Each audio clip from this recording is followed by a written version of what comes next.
Di Indonesia, kaum ulama berperan besar dalam sejarah perjuangan. Kiprahnya tidak hanya bertumpu pada ranah pendidikan, tetapi juga di medan pertempuran langsung. Mereka rela mengorbankan harta, tenaga, dan bahkan nyawa sekalipun untuk mengusir penjajah dari bumi pertiwi. Di antara begitu banyak alim ulama yang turut mewarnai jihad fi sabilillah di tanah air, tersebutlah nama Kiai Haji Muhammad Said. Kiai Haji Muhammad Said adalah salah satu ulama pendiri NU. Hadratus Syekh Kiai Haji Hashim Asy'ari pernah menugaskan kepadanya untuk membawa nama NU ke penjuru dunia. Ibaratnya, kibarkanlah bendera NU di setiap tempat delegasi alim ulama Indonesia dikirim. Karena beliau termasuk orang yang mahir berbahasa Inggris, Rusia, Jerman dan Belanda. Bersama Syekh Honaim dan Kiai Haji Abdul Wahab Hasbullah, beliau berkelana ke luar negeri mengenalkan NU ke dunia internasional. Beliau mengantarkan surat berdirinya NU ke berbagai negara. Kiai Haji Muhammad Said adalah pendiri Pondok Pesantren Ketapang Malang, yang telah mendapatkan ijazah kemursyidan Thorikoh Naqsyabandiyah Kholwatiyah sewaktu di Mekah. Di Mekah itulah pertama kali beliau berjumpa dengan Kiai Haji Abdul Wahab Hasbullah dan kawan-kawan. Kiai Haji Muhammad Said lahir di Tongan, Malang pada tahun 1901 dari pasangan Haji Muhammad Anwar dan Nyai Lis. Pada masa penjajahan Belanda, Kiai Said termasuk beruntung. Karena berasal dari keluarga yang cukup terpandang, dirinya pun dapat mengenyam pendidikan formal. Saat berusia 10 tahun, Said muda meneruskan studi di Hollandse School, setingkat dengan pendidikan sekolah dasar pada zaman sekarang. 3 tahun lamanya ia bersekolah di sana. Begitu lulus dari HIS, pada tahun 1914 ia melanjutkan pendidikannya ke Europees Lager School yang ditempuh selama 5 tahun. Sejak kecil, Said dikenal sebagai anak yang gemar bekerja keras dan tekun belajar. Sepulang dari sekolah, ia selalu membantu kedua orang tuanya, yakni berdagang serta kadangkala bertani. Setelah tamat dari ELS, Said muda sempat bekerja di Komisi Pos di Jember selama 5 tahun. Terhitung dari tahun 1920 hingga tahun 1925. Secara khusus, awalnya Kiai Said hanya nyantri di beberapa kiai di Malang. Seperti ngaji pada Kiai Mukti Kasin, dan beberapa kiai lainnya. Selain itu, beliau juga pernah nyantri ke Canggaan Bangil. Pada tahun 1925, beliau menikah dengan Siti Fatimah, seorang wanita dari Kidul Pasar Malang. Waktu itu, beliau masih berstatus sebagai pegawai di kantor gubernur di Surabaya. Dalam pernikahan tersebut, Kiai Said tidak sampai dikaruniai putra.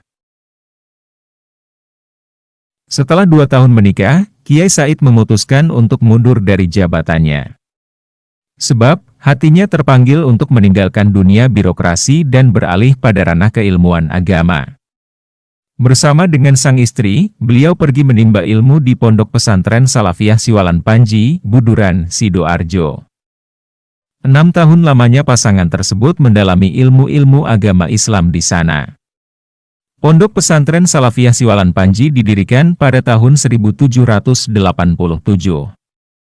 Pendirinya adalah Kiai Haji Hamdani, seorang alim yang zuhud, kelahiran Pasuruan, Jawa Timur. Salah satu pesantren tertua di Pulau Jawa itu dikenal sebagai pencetak ulama-ulama besar. Kiai Hamdani, sejak awal berniat menjadikan lembaga itu sebagai simpul penerus gerakan dakwah Wali Songo, para penyebar Islam di Jawa. Siwalan Panji yang dahulunya angker serta rawan perampokan menjadi berubah. Berkat peranan Kiai Hamdani, wilayah tersebut bertransformasi sebagai kawasan yang religius. Kiai Said dan istrinya termasuk generasi awal abad ke-20 yang terinspirasi semangat juang Kiai Hamdani. Kiai Said sendiri menyimpan cita-cita. Kelak, dirinya ingin agar dapat mendirikan pesantren baru. Dengan begitu, ilmu-ilmu agama yang didapatkannya di Siwalan Panji dapat diteruskan kepada masyarakat setempat, khususnya Malang. Setelah dirinya berhasil menyelesaikan pendidikan di sana, Kiai Said dan sang istri pun mengupayakan terwujudnya cita-cita itu. Pada tahun 1931, visi yang lama diidam-idamkan akhirnya terlaksana. Kiai Muhammad Said mendirikan pondok pesantren bernama Pendidikan dan Perguruan Agama Islam, PPAI, di Sonotengah, Pakisaji, Malang. Akibat agresi militer Belanda pada 1948, lokasi institusi itu terpaksa dipindah ke daerah Karangsari, Bantur, Malang. Namun, akhirnya PPAI ditetapkan di Dusun Ketapang, Sukoraharjo, Kepanjen, Malang, hingga saat ini. Pada awalnya, di pesantren itu hanya tersedia 3 rumah panggung untuk menampung para santri. Bentuknya begitu sederhana. Dindingnya pun terbuat dari anyaman bambu. Adapun para pimpinan pondok berikut staf, mereka ditempatkan di 3 rumah terpisah. Sebagai pusat aktivitas sehari-hari, masjid didirikan dalam kompleks tersebut. Di sanalah para santri mengaji dan menuntut ilmu dari para ustadz dan kiai.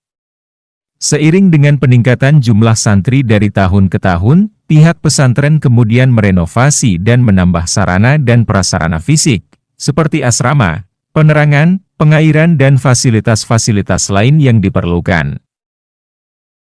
Sebagaimana umumnya pesantren Nahdlatul Ulama, lembaga yang didirikan Kiai Said itu juga menerapkan sistem pengajaran klasikal atau salafiyah. Unit pendidikan yang tersedia meliputi sekolah diniyah putra-putri ibtidaiyah, sanawiyah dan aliyah. Kiai Haji Muhammad Said selalu menasihati para santrinya agar teguh dalam keyakinan iman dan Islam. Beliau juga kerap mengutip ayat ke-18 dari surah Al-Jasiyah yang artinya, "Kemudian kami jadikan engkau Muhammad mengikuti syariat dari agama itu, maka ikutilah syariat itu, dan janganlah engkau ikuti keinginan orang-orang yang tidak mengetahui." Ayat itulah yang antara lain selalu ditanamkan Kiai Said kepada para pengikutnya. Beliau juga mempunyai prinsip bahwa sebagai seorang pemimpin harus bisa mencetak atau melakukan kaderisasi santri. Dengan begitu, mereka dapat menjadi pemimpin umat dan bangsa di masa depan. Dengan tekad bulat dari prinsipnya itu, tidak heran jika kemudian Kiai Said berhasil mencetak para kiai, ulama, ustadz dan tokoh masyarakat dari lembaga yang diasuhnya. Kiai Said memang sangat memperhatikan persoalan generasi muda. Para santrinya diarahkan agar menjadi penganjur agama Islam atau dai. Mereka diharapkan agar tangguh dalam menjalani peran sebagai mubalik yang memperjuangkan Islam Ahlus Sunnah wal Jamaah. Di antara santri-santrinya yang menjadi kiai dan ulama adalah Kiai Haji Abdul Hanan, Kiai Haji Alwi Murtadho, Kiai Haji Abdul Bashir, dan Kiai Haji Mahmud Zubaidi.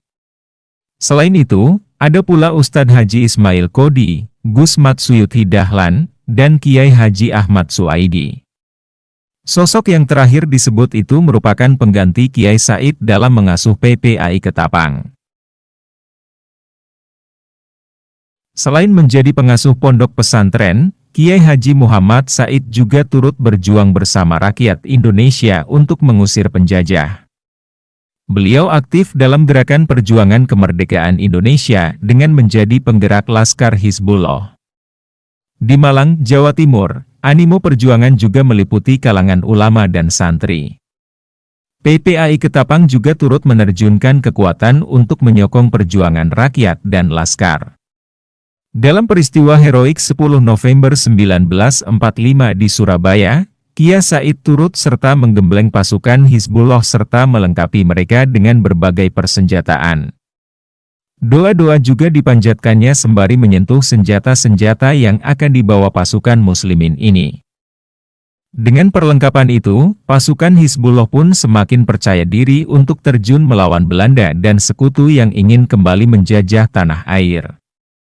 Selain itu, beliau juga aktif di organisasi NU, dan sempat menjadi Rois Syuriah NU Cabang Malang pada tahun 1950 sampai tahun 1965. Bahkan, pernah ditunjuk menjadi Ketua Misi Ulama se-Jawa Timur ke Moskow, Rusia, dan Karachi, Pakistan, mewakili Partai NU Wilayah Jawa Timur. Selain berdakwah, kemampuannya dalam mengkomunikasikan kebudayaan Indonesia juga menjadi nilai lebih. Perannya merupakan salah satu bukti, kaum pesantren tak dapat dipandang sebelah mata. Di kalangan santri dan masyarakat, beliau dikenal sebagai ulama yang bijaksana, serta dekat umaro dan organisasi, namun tetap menampakkan pribadi yang alim, warok dan sufi. Khususnya bagi masyarakat Malang, ketokohannya tidak sebatas pada PPAI Ketapang. Sebab, Kiai Said juga menjadi pemimpin atau mursyid Thariqah Khalwatiyah. Beliau memiliki banyak pengikut. Tidak hanya dari Jawa, tetapi juga berbagai daerah di Nusantara dan bahkan negeri-negeri jiran. Pengabdiannya begitu besar bagi agama dan bangsanya. Setelah berusia lanjut, beliau pun mulai sakit. Dalam melawan penyakit yang dideritanya, Kiai Said tak putus-putusnya mengamalkan dzikir.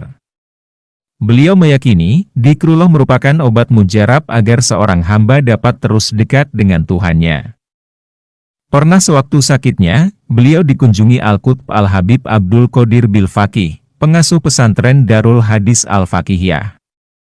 Dalam pertemuan itu, Habib Abdul Qadir sempat menawarkan obat dari Jerman yang sangat istimewa dan mujarab kepada Kiai Said. Namun, dengan segala kerendahan hati tawaran sang Habib tersebut ditolaknya. Lantas Kiai Said menceritakan, jika dirinya pernah bermimpi, hatinya pecah menjadi dua. Pecahan itu kemudian menjadi tulisan dalam bahasa Arab, yang artinya, tidak ada obat untuk penyakit ini, kecuali dengan dzikrullah. Kalau begitu, tidak usah saya beri obat Pak Kiai. Dzikir itu saja diteruskan. Ucap Habib Abdul Qadir Bilfaqih kepada Kiai Said. Pada 1 Desember 1964, Kiai Said berpulang ke rahmatullah. Beliau meninggal dalam usia 63 tahun. Lautan manusia mengiringi pemakamannya. Kaum muslimin khususnya di kota kelahiran sang almarhum dirundung duka atas kepergiannya. Jenazahnya dikebumikan di area kompleks Pondok Pesantren PPAI Ketapang Kepanjen, Malang, Jawa Timur. Tidak banyak yang tahu karomah Kiai Haji Muhammad Said Ketapang. Tapi ada satu kisah tentang kewalian beliau bersama Kiai Abdul Hamid Pasuruan. Pagi itu hampir beranjak siang, Kiai Haji Abdul Hamid, atau yang kita kenal dengan sebutan Mbah Hamid Pasuruan sudah berada di depan rumah Kiai Said, seraya mengucapkan, "Assalamualaikum." Sampai 3 kali, tapi tak ada jawaban. Tak lama kemudian, muncul seorang santri datang dari bilik yang tak jauh dari rumah mendatangi Mbah Hamid yang berada di serambi rumah. "Romo Kiai Said ada?" tanya Mbah Hamid. "Romo Kiai Said sepertinya tadi pergi bersama Bunyai." "Maaf, Anda dari mana?" jawab santri tadi. "Saya Abdul Hamid dari Pasuruan."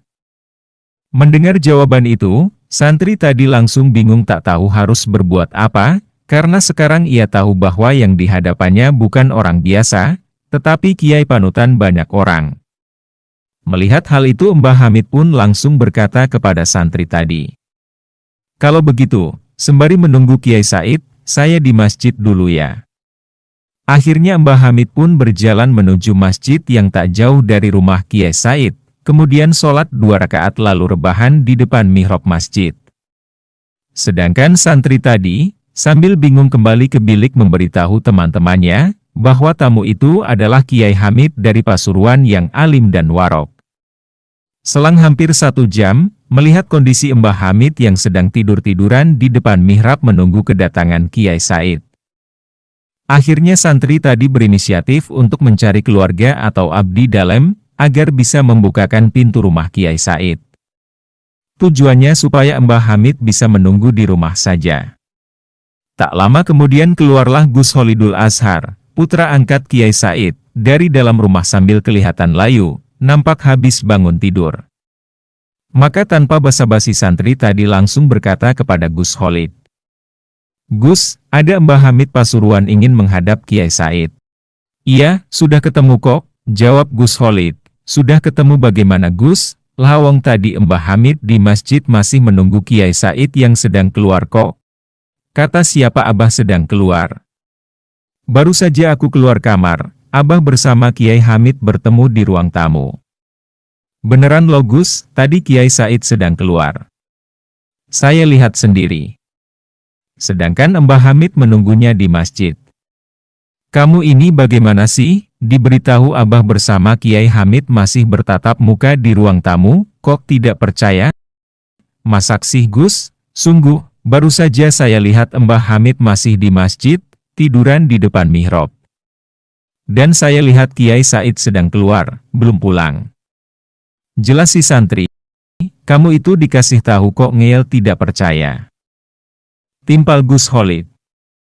Di tengah perdebatan antara santri tadi dengan Gus Kholid, tiba-tiba datang mobil Holden Kiai Said datang dan berhenti di depan rumah. Keluarlah dari dalam mobil itu Kiai Said dan ibunya. Melihat pemandangan itu, Gus Kholid dan si santri menjadi bingung. Loh Gus, itu Kiai Said baru saja pulang.